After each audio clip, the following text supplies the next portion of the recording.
On January 6th, Trump and his team started discussing options to acquire Greenland, including potential military force. The French Foreign Minister, Barrett, said in response to this that France is developing a plan with partners to respond if a U.S. threat against Greenland actually materializes. Trump, when questioned by a reporter at a meeting at the White House as to why he was considering military force against Greenland, said, quote, "Because when we own it, we defend it.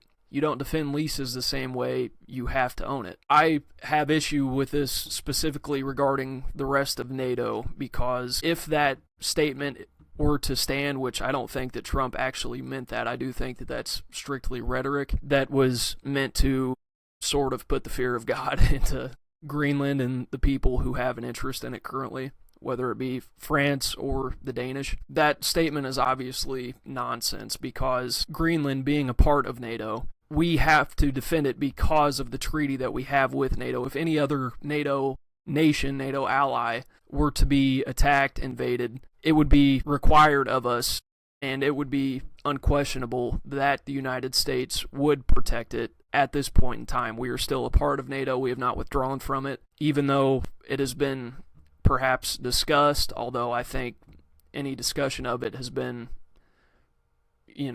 absolutely nonsensical. A report came out by the Daily Mail saying that Trump ordered his special force commanders to draw up special plans for the invasion of Greenland. And again, in my estimation, was nothing more than Trump's campaign to push Greenland into taking this threat seriously. Retired French General Nicolas Richaud said, quote, "If something happens in Greenland, they, the Americans, are no longer even systemic adversaries. They become enemies." And again, this plays into exactly why I don't think that any of these threats are actually serious. I think that it's part of a larger play, although I don't think that most of the time Trump is playing any sort of quote-unquote 4D chess. I do think that in this instance he is playing into a much larger plan here. So yesterday, Sweden, France, Germany, and I believe one other country that I did not include in this, I wish I would have, but Sweden, France, and Germany, following all of this rhetoric, said that they will commit to sending troops to Greenland.